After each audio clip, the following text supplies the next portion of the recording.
little background first. I was serving a 15-year sentence in a penitentiary in southern Arizona. What I was in there for isn't important. During my stay there were countless things that happened that no one could explain, and even more that no one wanted to know more about.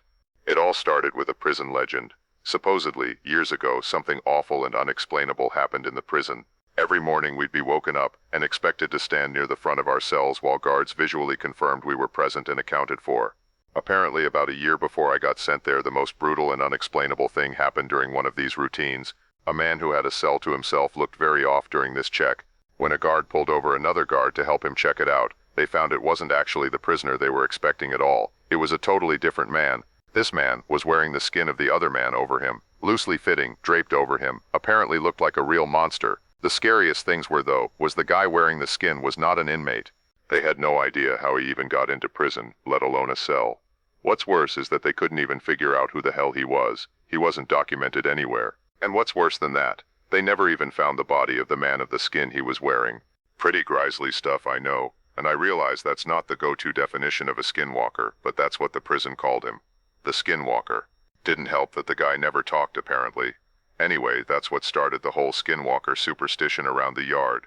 Apparently the guy got shipped to a different spot about a month after it happened, and just about everyone in Gen Pop felt all the better for it. I heard about the story on the second day of my stay. Hell of a story to hear to place in your home for the foreseeable future. Now on to the real shit, though. Sure, that guy was the skinwalker, but all he did in the long run was get an old lifer Navajo inmate to tell everyone about actual skinwalkers. It seemed like a lot of the prison culture actually revolved around them. Now apparently, skinwalkers are tricky to point out on the spot, but if you manage to survive around one for more than a minute or two, almost everyone can tell the mannerisms are all off.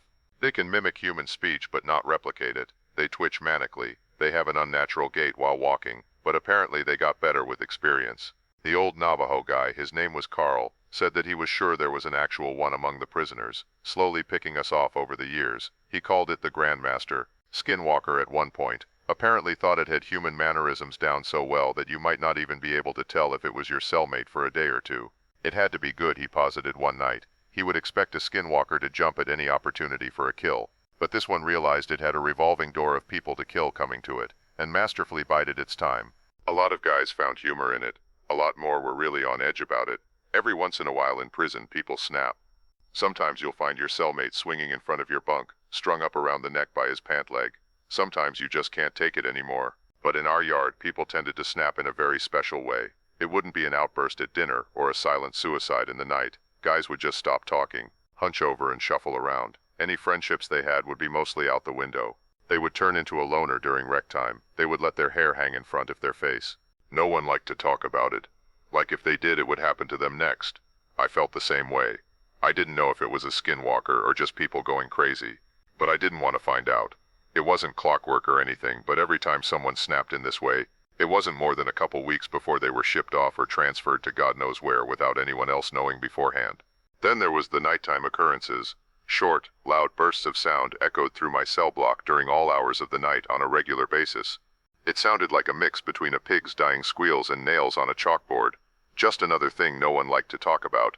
Even scarier were the shadows and footsteps. The block was dimly illuminated in the night by a few lights hanging from the ceiling outside the cells.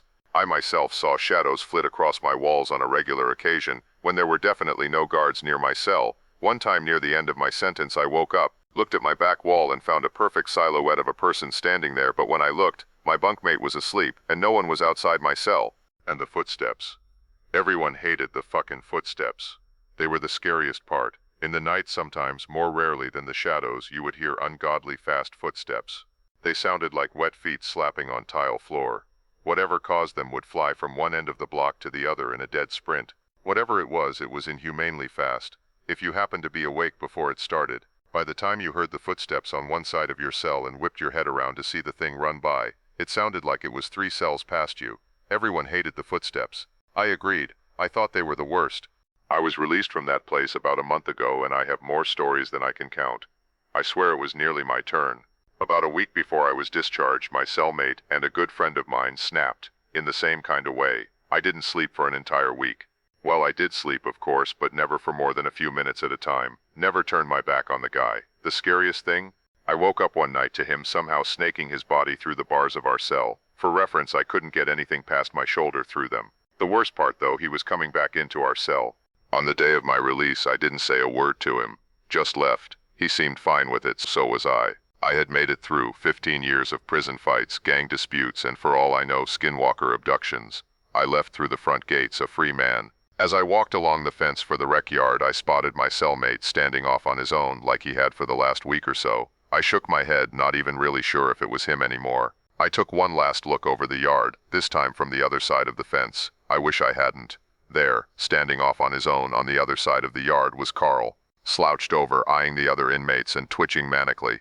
For more stories like this, make sure to hit that subscribe button.